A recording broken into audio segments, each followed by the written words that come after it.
Hey there, I'm Nora. Let me lay this out straight. Owning a business isn't for the faint of heart, but it's all I've done since Pops died.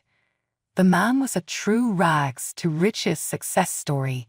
He created an entire sports nutrition juggernaut out of nothing.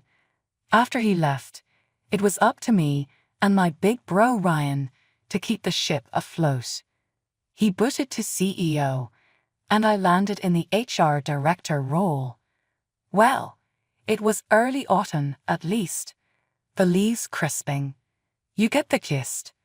A never-ending succession of meetings, decisions, and just general busyness in the life of a busy CTOICEMS.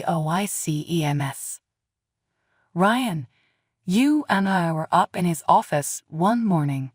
Hey, Nora, we have to review this hiring process. This is the big leagues now. We can't be making mistakes. Ryan shuffled through a stack of papers like they were burning hot potatoes. Got it, Ryan. Gun in hand and scribbling notes. I replied, I guess I need to be a little more rigorous with these interviews. Sorry about all the duds. Tara, Ryan's assistant, interrupted our babble when she poked her head into the room. Ryan, your 10 a.m. is here. Ryan nodded. Thanks, Tara. Let's wrap this up, Nora. Remember, quality over quantity. I went to a nearby bar with some buddies at night because after all, the unwind is important too. But life had a curveball saved up. That is where I ran into Noah, a sport reporter, glorified blogger type who was always carrying his camera around.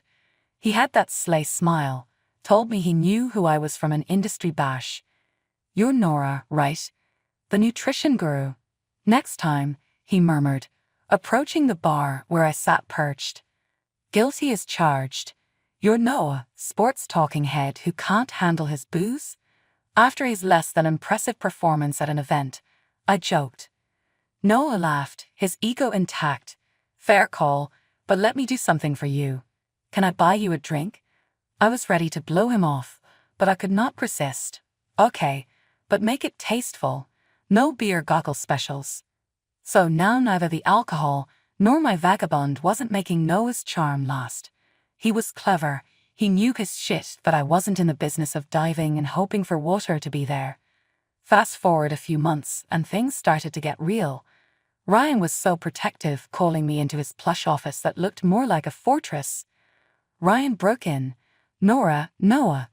No greetings or niceties of any kind. You sure about this guy? He's dressed smoother than a dry-glazed gravy. Ryan raised an eyebrow at me. I get that, but he's different. At least it seems that way. I explained, knowing that Ryan had a BS detector the size of Texas. Ryan leaned in, his voice low. Just watch yourself, and for heaven's sake, have a prenup. Whatever you do, keep him away from the money. Relax, big bro. It's under control. We'll sort the prenup. Noah was not happy about Noah being fully aware of the fact that even just speaking with someone would have considered it a betrayal. But alas, it was not an option, so he grudgingly signed anyway. Marriage to Noah, it was the bottom step of a roller coaster that only goes up initially. Noah and his stuff moved into my sprawling house, the one Dad left me. This was more space than I imagined needing, but soon Noah turned my big hangar of a house into what looked like an episode set for MTV Cribs. One slow Saturday morning, and I stumbled onto Noah outside, readying the tripod stretching high to the house. He was getting a shot like he directed the latest blockbuster. Noah, why is he so damn vocal? I asked, coffee in hand. Content day, babe. Gotta keep the feed fresh, he said without raising his head. Only it'd be worth making the background this behemoth of a backdrop. Killer views. You mean my house? I frowned. Be sure not to let everyone you're the owner. He produced a quiet laugh and playfully slapped my shoulder, as if I'd just cracked wise. Relax, Nora. That all just show business, you understand, right? Got to sell the dream. These content days became more extravagant as the weeks went by. Luxury cars turned up in our driveway on hire, and designer clothes would be spread over the back of sofas from where we were renting them out like visual merchandising.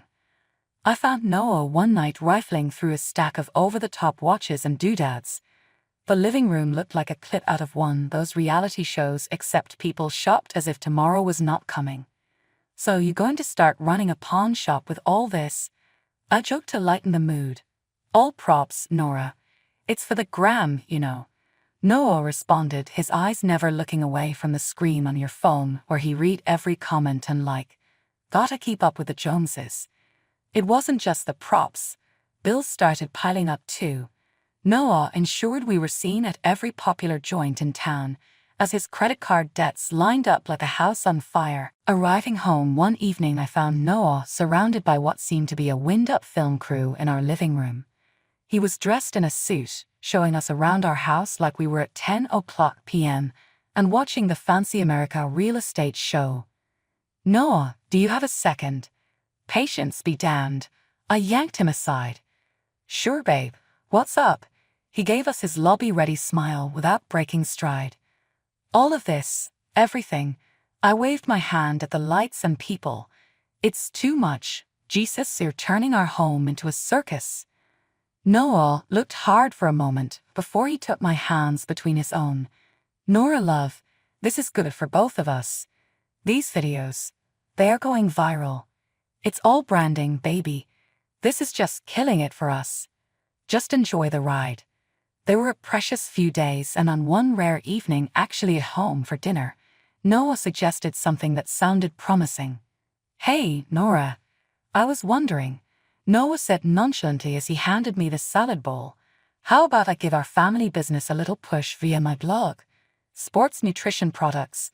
A feature piece, it'd be a fun project." This had piqued my interest, but cautiously so.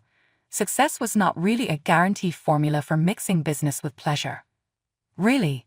Wow, that all sounds good, but how much is this going to cost us?" I asked, as delicately as I could. Noah smiled, making a dismissive wave with his hand as he took another bite. "Oh, come on, it's family. I wouldn't charge you guys. We'll do it for free. The publicity, it makes you wonder, doesn't it?" I was optimistic the next day when I took Noah to visit Ryan in his office and present him with our capital investment pitch. When Noah asked me to come in and take a meeting on this scoop, I assumed this was going to be essentially perfunctory, since he had already agreed that the promo we would run as part of compensation for his story services could not cost him anything. Entered Ryan's office with a proud spring in my step at Noah's kind proposal. "Ryan, Noah has an idea to get our product line written up on Prime Blog News." I started off smiling at Noah. Noah gave a self-assured nod and began to speak. "Thanks, Nora. Ryan, so I have a pretty decent follower base and making some nice quality videos about your products and putting on blog/vlog. What do you think? Maybe like, even if it's series. Really, it can drive some traffic and spike sales. Best part, it is my pleasure to do so as a family favor." Ryan looked a little taken aback. His chair reclined slightly, and he smiled carefully. "Wow, you're quite the sport, Noah. Seems like a bit of an easy chance for some extra exposure. What's the catch?" Noah paused for the briefest moment before letting it drop. I meant free as in you don't pay from your pocket up front. To fully fund production quality, editing and marketing, I would need around 25 grand. It was as if the temperature of the room dropped by several degrees. I felt my smile waver into a perplexed frown at the sudden severity in Ryan's eyes. "You fucking insane, no? 25 grand.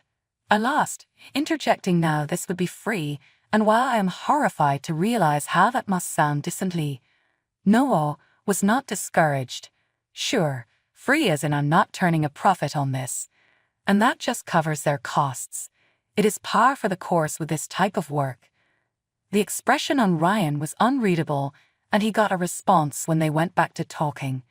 "Noah, you know we are discussing the possibility of a promotion for my sister, your wife's business. This isn't just any client. That does not sound like a family favor charging us 25 grand.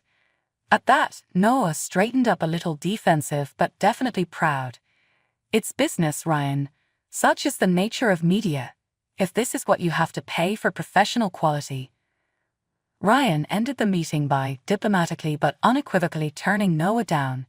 Noah, as soon as his office door shut us out, and I pretended to be gathering the fines from my purse but really just watching him process that initial conundrum we always hit after nights of sex. What next? I was beginning to feel a gulf, however, insuppressible and cold it seemed here in its crevasse of loneliness, where Noah resided for me in bad light with questions about his intentions, whether he had any conception whatsoever as to what family meant. Home life was getting icier by the day, but work remained my sanctuary. I needed the company to be on a leash and wanted someone else carrying some weight. Time for our first finance director. Enter Vanessa. Bright, motivated, and as sharp a cookie you could ever wish to meet. She was the exact talent our company were looking for. And in the process, Vanessa went from being an employee to a confidant within no time. My brother Ryan and I had many brainstorming sessions at my place, and she would often be there. Imagine the fate of our startup and big ideas these meetings outlined. Vanessa was so insightful. She had a fresh perspective that Ryan even appreciated with all his experience. Noah, on the other hand, was not nearly as excited. He'd just sit around, lounging with a glass of wine in his hand whenever he was present, more a spectator than participant. The boredom was tangible, the input marginal. With each passing month, Noah disappeared more often. His getaways on business were away for days, even weeks. I still followed along with his blog, keeping an eye on the writing for any actual clues as to what was happening, except that everything there was, just as shiny and perfect from the outside, smiles, incredible places to travel with no indication of trouble in paradise. On one hand, relieved maybe this was the life of a sports journalist, and so one Sunday afternoon, Ryan came around to visit for coffee. We were in the kitchen, a nice quiet dinner for once configure, an infrequent event between us. He did it whilst he was stirring his coffee. Hey Nora, I can tell you and Noah aren't hanging out much anymore. Everything okay? My spoon banged against the mug more force than I intended, as though I was offended by his remark. What do you mean by that, Ryan? You mean because we don't eat dinner as a family every single night? No's busy, I'm busy, we're gonna keep on doing our thing. Ryan waited for a few seconds before he gave another jerky nod. Okay, Nora. Well, don't forget, I'm here if you need to talk about anything. All right. His words were meant to soothe, but instead, they made the pit in my stomach grow. I nodded, forcing a smile. Thanks, Ryan. I know. I'm fine, really. Still, over the weeks as days turned to Noah's sporadic appearances at home, that unease was ever present and festering in my core. Either I was just being paranoid or Noah's journey had more firing going there. One night while I was in bed alone, my mind just could not sleep. Before I even knew what was happening, my phone was in hand, scrolling through old texts and photos of Noah and me. We looked happy, carefree. I missed that. I missed him. It was supposed to be a day of celebration for our company. We had recently crossed an important financial milestone, and Ryan was splurging for the party. Sophisticated decor, an elaborate feast, and prideful chatter filled the air of our plush venue. As the evening wore on, the weight of my earlier decision to confront Noah loomed over me. He had been mingling, camera in hand, seemingly more interested in capturing the perfect shot than celebrating our achievement. Feeling a bit overwhelmed, I stepped out into the quieter foyer to catch my breath. That's when I saw him. Noah, not alone, tucked away behind a half-drawn curtain. My heart skipped as I thought to steal a moment with him, to maybe smooth over the growing rift between us. I moved closer, my steps silent on the plush carpet. The closer I got, the clearer the conversation became. It wasn't just innocent laughter, it was intimate, secretive. My pace slowed, and I stopped just short of revealing myself, hidden by the shadow of the partition. Noah was there with Vanessa, our finance director. His hands were on her, pulling her close in a way that made my stomach churn. Her laughter tinkled through the air, a sound I had come to appreciate for entirely different reasons. And once Nora's money hits our account, we're set, Noah whispered, his words like daggers. We can finally get out of here, buy that house in Mexico, just like we wanted.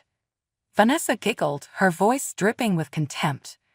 Can you believe how easy it was? She's such a stupid chick, clueless and loaded. Their laughter cut through me, sharp and mocking.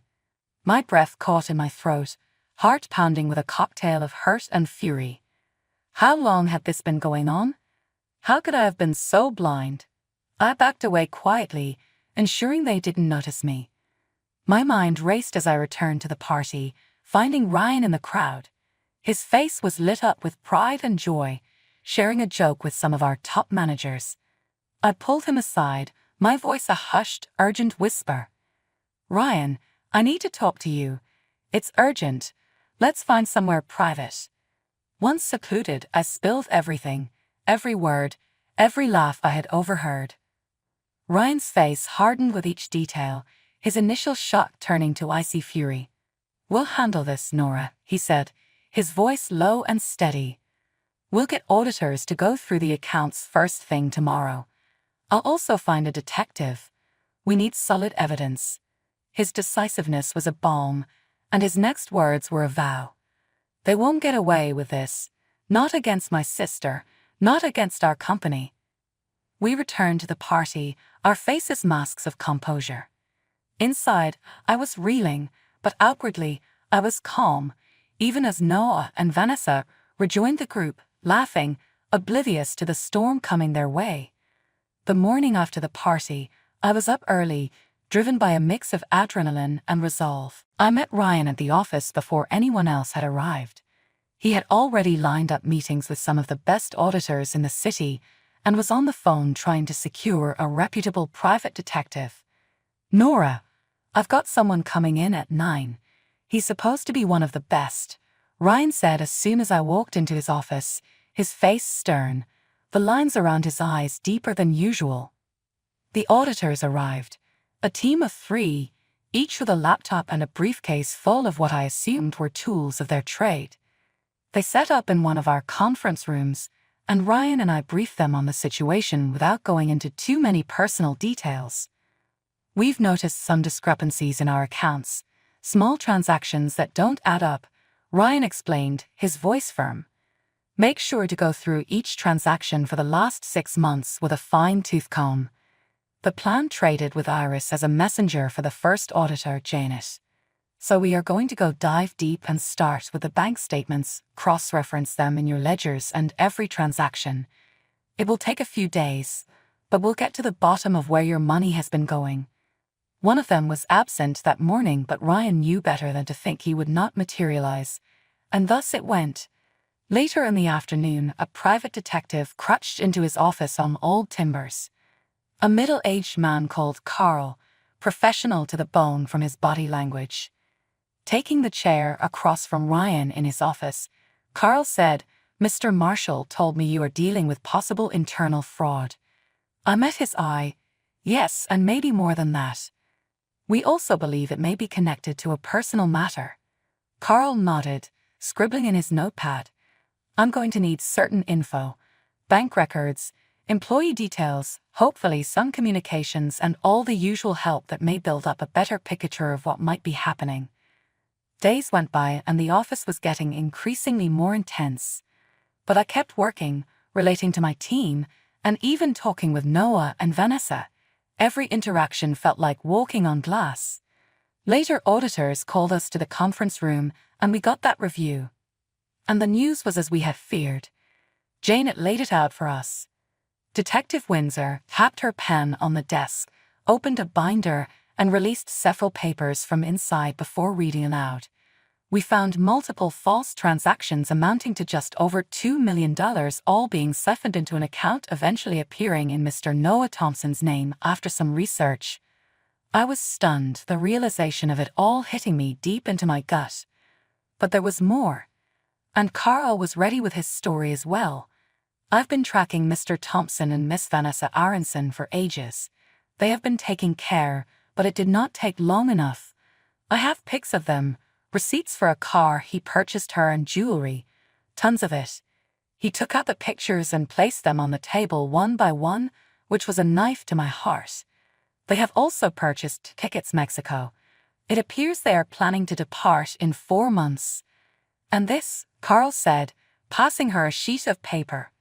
Thompson has landed a job at media company in Mexico and through working visa processed for 2 months. I listened, Carl's words adding kindling to the already cold fire in me. Anything else? I asked, my voice steady. He said, they are just awaiting the final payment into their account. Either they are masterminding one grand blast before closing shop, Carl said. By the time we ended, and I left, there was no going back. The pain was intense, but few things sharpen the mind like betrayal. Noah and Vanessa would suffer the consequences of their betrayal, and I was going to see it though. Near the year coming to an end, I had a pre-Christmas bash planned like never before. The popular restaurant, all decked out for the holidays, was quickly brimming with excitement as employees streamed in after they heard efforts would be doubled during a meeting. I knew Noah would view it as yet another chance to shed some light on his beautiful life, which was so not his calling, unaware of the tempest brooding. The cigarette and nicotine-stained clothes matched well with this big moment in Noah's life as he entered the room in his sharp suit, pulling off a cheeky smile to aim into his exterior shot. Reporting lived to my if we had one of the most expensive spots in the city celebrating a blessing year, he wrote. Earlier that night, cameras I had installed snuck around and quietly followed at the edge of every moment to be used in service for my deeply rehearsed final scene. After a round of applause for the employee awards, I paused and walked to center stage. And, now for a very special recognition, I continued, my voice trembling but coming out all the same. She was one of our stellar performers and most committed, so I rang Vanessa. Finance Director, Vanessa Aronson, top honor of the year. She walked on stage with me to wild applause. Confused smile on her face as I handed her a gorgeously wrapped box. I nudged Skelly on the shoulder.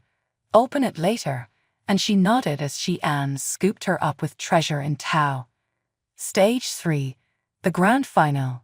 Heart beating against my ribcage, I brought Noah to the podium. I started, and a big thank you to someone that has been in most of life travels with me. My echo filled the room. The room went silent, all eyes on us. Noah basked in the affection, blissfully ignorant. I handed him a similar box. Please open this now. He raised the lid, hands shaking slightly and confusion flitting across his face. He looked up, ashen-faced before he met my gaze, then glanced down at the divorce papers and a pile of photos of him with Vanessa, unmistakable in their show-punny intimacy. The silence was deafening. He looked at me and I saw it dawn on him. The entire thing was being live-fed, still showing his shame in front of everyone. And now, I said, turning to Vanessa, who stood paralyzed and open-mouthed near her seat, will you please open your present? With a trembling hand, she opened up her package to find the receipts for the luxury car Noah bought her and revealed that he had stolen all of their money from his as well in account statements. As the evidence played out on a massive screen behind me, the room filled with murmurs. To the crowd, I spoke. I loved a man I didn't know, my voice said with astonishment.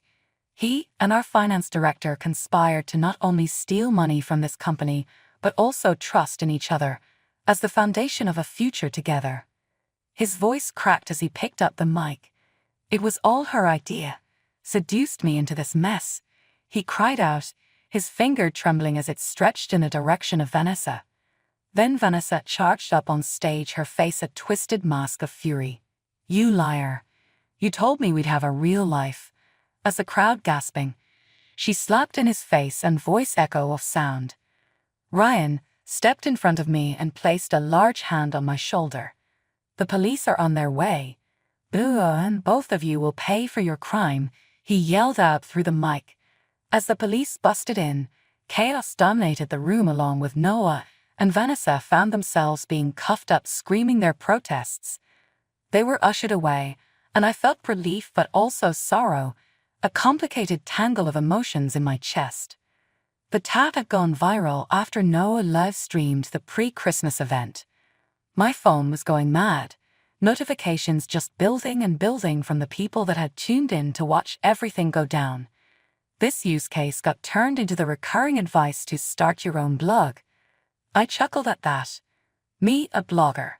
When all of the chips had fallen, it was only then that he would need to face the extensive legal implications. I filed for divorce at once, and since Noah was inescapably caught red-handed, it turned out to be an open and shut case. His deception and betrayal eventually lead to a generous financial settlement in my favor from the court. Vanessa was also arrested by the courts as she had been ensnared in her own web of lies. Over $41,000 later, including investigative expenses and fees for prosecution associated with her case on 2 conspiracy to commit embezzlement charges. She pleaded guilty to embezzling funds through the use of a computer network, handed every single dollar back over less a few $100 fund deposits by another tenant that fell under Alcyon personal property leased right before 1998 was stolen, and saw what professional credentials remained slip away just past midnight tonight. Prohibited from serving in any substantial corporate role, she was effectively out of a job. Noah's life decompensated. The Mexican media company, who found out about his transgressions, cancelled some of the contracts he had signed because they claimed that it violated a morality clause. Even other agencies and networks were reluctant to connect themselves with such a public pariah. As fans jumped ship, his subscriber count plummeted, and he soon found himself closing up shop on a blog that was no longer paying the bills. A few weeks after the trial, I heard a knock on my door one night. Noah came in, looking worse for wear. His face was worn and his eyes begged. "Nora, I'm so sorry. I was mistaken, so unbelievably incorrect. Can we talk?" It cracked with desperation. Standing in the cool evening breeze, I thought of a man I had once adored. "Talk? Noah, there is nothing you can say or do to me after all that I have heard and seen. Nothing." My voice was steady but strong. "But I've lost everything. I need help. Nora, please," he begged as if stepping towards her. My head was shaking now, and I had made up my mind. "You made your choices, Noah. Now you live with them. Goodbye." I softly but firmly shut the door, ending any more pleading. I turned around, collected myself. I felt powerful again. It was over. I was free from his deceit. Ryan and I grew strong in spirits once again, and we set our successful company out on fresh new paths. There was all this amazing support from the community, and eventually, I did begin that blog. Noah, I learned, left town an empty shell of what he used to be in search for a clean slate. I did not want him to have bad, but he is a story, concluded and stuck in the vault of shit lived through.